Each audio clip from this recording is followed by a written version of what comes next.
Nakakatakot itong pagkakabagsak ni Japet Aguilar sa kanyang farewell game. Injured pa ang inabot ni Scottie Thompson. Na-sweep ng Gilas ang kanilang first window ng Asian qualifiers. Dunk party ang Gilas, tambak ulit ang Guam. Pero grabing run ang pinakita ng Guam sa second half. Pinakaba ang Gilas Pilipinas. Pero bago nga yan, eto solid na basketball molten. Dating 1,437 pesos. Ngayon nga ay mabibili mo na lang ng 475 pesos sa Shopee. Limited offer lang nga ito. Kaya ano pang hinihintay mo? Click mo na nga yung link sa comment section sa ibaba. Second game ng Gilas Pilipinas sa FIBA World Cup Asian Qualifiers kung saan mga kalaban nga nila ulit ang Guam. Naging blowout nga ang panalo ng Gilas sa kanilang unang game. Kaya naman abangan nga natin kung magiging same lang din ba ang magiging resulta sa game na ito. May konting adjustment nga dito sa starting 5 ni Coach Tim Cone kung saan magsisimula nga ngayon ang Gilas veteran na si Japet Aguilar para palitan ang posisyon ni QMB. Sa mga hindi nga nakakaalam ay eto na nga ang magiging huling laro ni Japet suot ang Gilas jersey. Kaya naman kasama ito sa first 5 ng Gilas. Kasama nga sa starting unit ay sina Justin Brownlee, Dwight Ramos, Junmar Fajardo at Scottie Thompson. Naging dominante nga kaagad ang opensa ng Gilas sa pagsisimula ng opening frame.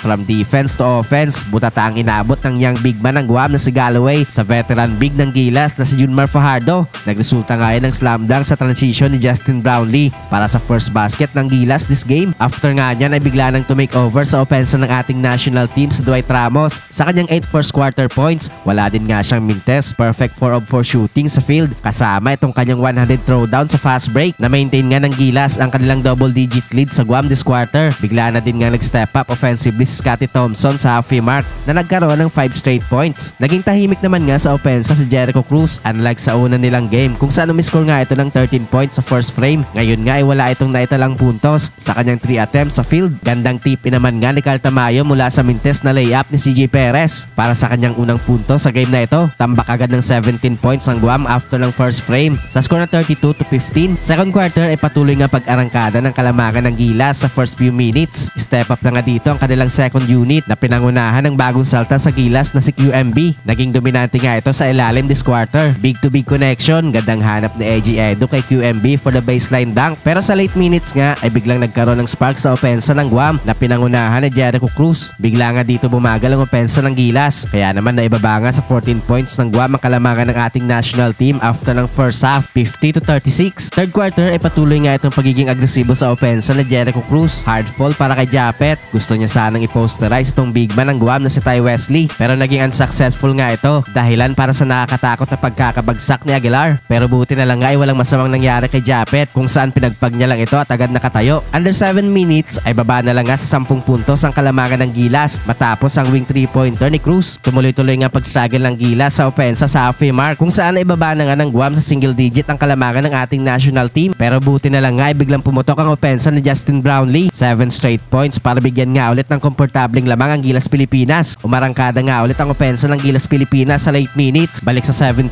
points ang kalamangan ng ating national team after ng third frame sa score ng 72-55. Fourth quarter ay na-maintain na nga dito ng Gilas ang kanilang double-digit lead pero tough break para sa Gilas kung saan na-injured pa nga si Scottie Thompson. Na-roll nga nito ang kanyang left ankle kung saan tagal nga nitong hindi nakatayo sa game. Kailangan nga siyang alalayan ng dalawang medical staff ng Gilas. Paalis ng playing court. Well, hindi na nga nagkaroon pa ng big time run ng Guam para makabalik sila sa game na ito. Kaya naman sa huli nga ay panalo ang Gilas Pilipinas para masweep nila ang kanilang first window ng FIBA World Cup Asian Qualifiers.